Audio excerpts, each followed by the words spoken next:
All right, so we're gonna do like a news of the day type video today.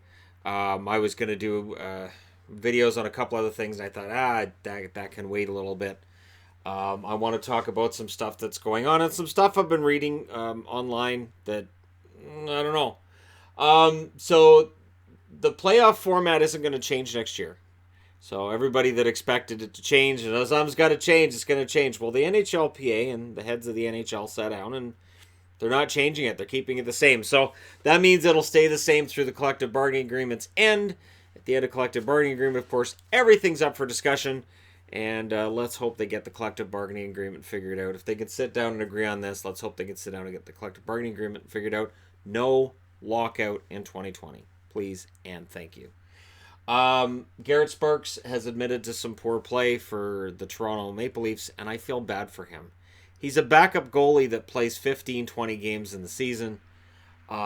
He's playing in a city where every single play is going to be gone over with a fine-tooth comb. You know what? I've seen every goalie allow goals that you roll your eyes at. It happens. It happens with every single goaltender in the NHL. And it gets kind of torn apart by the Toronto media to the point where there's an article asking the question, should the Leafs bring up Hutchinson potentially as the backup? My answer is no. I guess they could carry three goalies, but it's the playoff run. You're going to play Freddie Anderson until his legs fall off, and even then, he's probably putting the torso out. Sorry, Freddie, this is just how it is.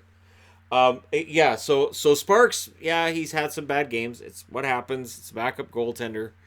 And again, they're not perfect. They're definitely fallible. This is how they end up being backup goaltenders. It's just weird to me because, I remember not that long ago Toronto fans talking about how crappy McElhinney was, and we could get a better backup than this guy. We got to bring up Sparks. Now they bring up Sparks, and they're all happy about Sparks. Sparks has kind of a rough year in his first year in the NHL that he's played wall-to-wall as a National Hockey Leaguer, and people are like, I don't know about Sparks. I think we should go with Hutchinson. Yeah, the guy who was the number 3 for Florida, the guy who cleared waivers numerous times in his career. Yeah, that'll fix everything. No, Freddie Anderson's the one that can fix this. If they knock out Boston, this whole conversation dies until... I'm just kidding. It'll never die. Then there's an article talking about Patrick Laine's evolution. He's becoming a better all-around player. I don't want to argue against that. I get what they're trying to say, but he has to be better defensively before we can talk about all-around play. He is not better defensively. His defensive numbers have been poor. He has been cold. He's taking a ton of shots that either miss the net completely or go right at the goaltender.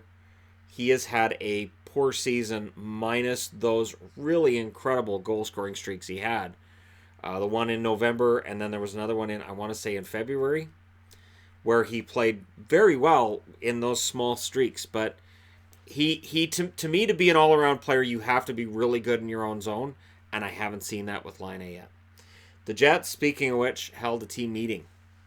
It's team meeting time after that destruction by the Minnesota Wild. They're saying they're not playing very well. I would argue the team meeting is probably about 2 weeks later than what it should have been. Once you've got a losing record over about a 6-week period, you should be sitting down and figuring out the whole team meeting thing. Maybe it's the fact that they no longer control where they finish, whether they finish first or not. Maybe it's the fact that they just haven't been good enough for a while and it finally broke. But for whatever reason, they've had a team meeting. These can work. Because hopefully it's... if it's players only, you can kind of get a lot of stuff out, but that can turn ugly too. But hey. Now there's 2 series that are set right now. Bruins versus Leafs, Knights versus Sharks. So those are the series we're going to see in the first round. So for people who are saying, well, I don't know, it's hard to get excited about the last few days of hockey. During the last few days of hockey, we're going to find out who's playing who. And we may very well not know the whole story of who's playing who until Saturday's games are done. So, and there's a part of me kind of crossing my fingers hoping for that because it's kind of fun to have something to play for. I know last year when it was St. Louis, Colorado, and it was that win and you're in scenario, it was great. That was a great game. Senators, so reason why I'm wearing Senators. Joey Decord is going to start Thursday against Buffalo. 5 days after signing a contract with the Ottawa Senators, he's a 2015 seventh round draft pick. So this is where we're at. Ottawa Senators sign college players. And what's interesting, and this is actually kind of gutsy, is that you see college players getting signed a lot right now, and that's why I'm not doing videos about them, because there's so many getting signed. Here are the Senators saying, all right, well, we're going to put them in the lineup, which isn't unusual, but it is unusual when it's a goaltender. So they want to see what they've got. I understand they have nothing to lose. They have nothing to play for. But I think it's an interesting choice. And we'll see how things go. He's 22 years of age. Had a good season this year, so we'll see if maybe he's part of the long-term and maybe short-term plan for Ottawa. I do think with some of the young goalies we've seen come in and play well this year, Carter Hart being a good example, I think it's going to mean that other general managers say, you know what? We've got this kid that's really good. Let's give him a shot in the net. We may start seeing younger kids get in as goaltenders where they would have been held back before. It's going to be interesting to see what happens. And here's the kind of big one. I saved this for last. The Edmonton Oilers are missing the playoffs for the 12th out of 13 seasons. It's only the third time in NHL history that's happened, which means, yeah, I need to do a video where I look through and find those teams, and then we look at where they trended afterwards. Because that's crazy, missing the playoffs 12 out of 13 seasons. Connor McDavid has started voicing his frustrations.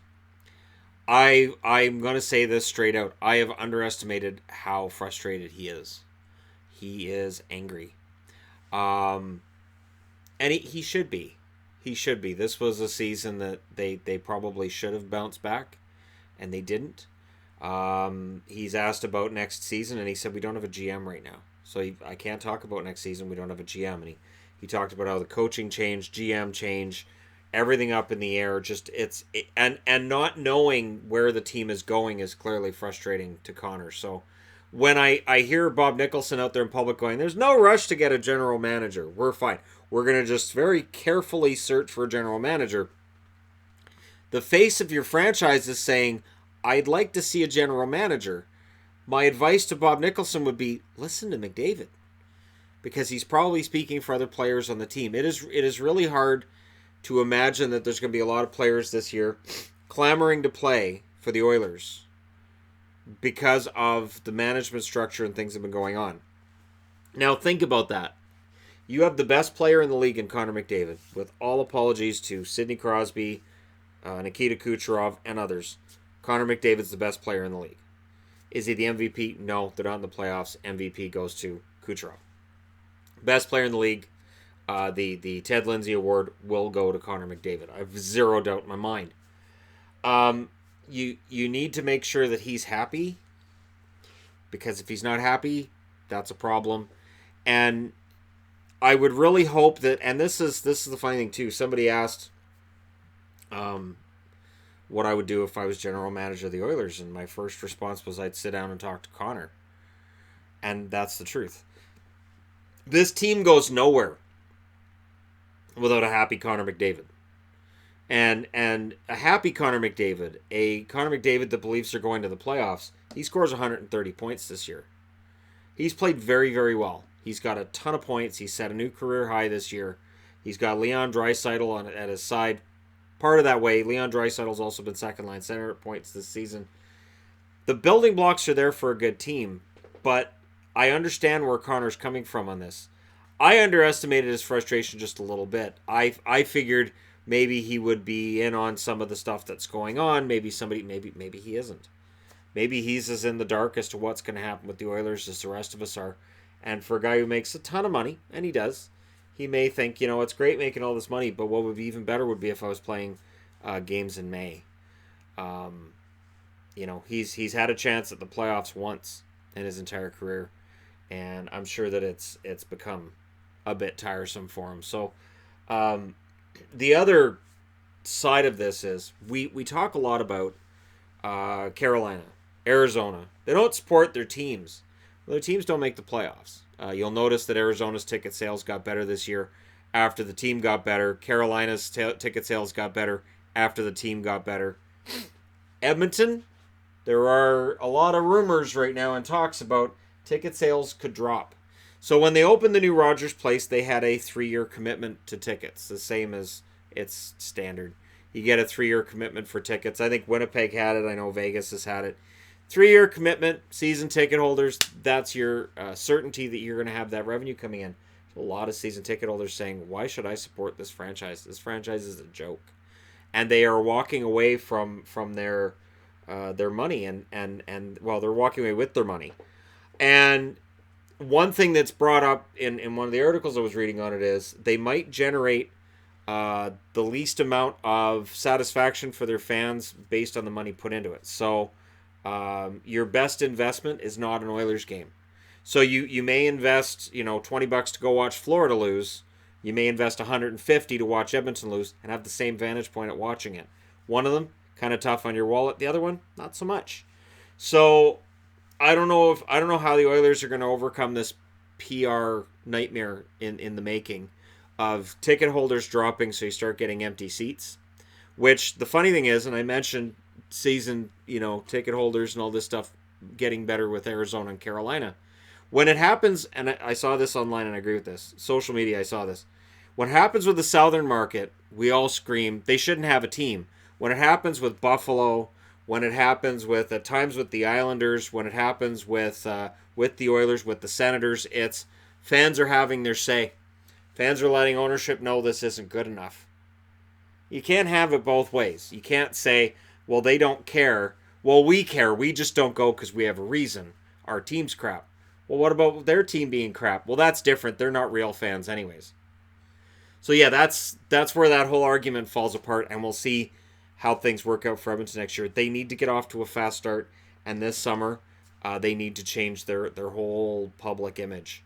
I don't know if maybe giving Keith Gretzky the permanent job as GM would work. I don't know the name Gretzky. Is that a good thing, a bad thing? And the Oilers really need to figure this out. And the whole idea of, well, we can take our time, there's no hurry in getting a general manager. I think there is.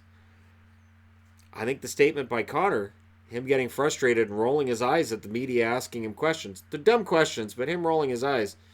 He's rolling his eyes at how this whole season's gone too, and at the Oilers in general. So we could be in for some very interesting times for the Oilers. Let me know what you guys think in the comment section below. And again, this whole argument of when a Canadian franchise has empty seats, it's just fans voting with their wallets. And in the South, when fans don't show up, it's because they don't care. It's a strange argument to make, and it doesn't really add up for me personally. But let me know your thoughts as always. And I want to add this. Before I had a hockey channel, I kind of felt that way too. I would probably have made all those exact same statements now with a hockey channel, watching things the way I do, interacting with people the way I do online all the time. It's evolved my perception of how some of these things go. But let me know your thoughts as always. Don't forget to hit like and subscribe. If you're browsing your way through, you just happen upon this video, and hey, yeah, I'm repping the Ottawa Senators jersey I bought back in 93. So I bought it 26 years ago, and it still fits. Life goals. Thank you guys so much for all your support. I'll talk to you again soon.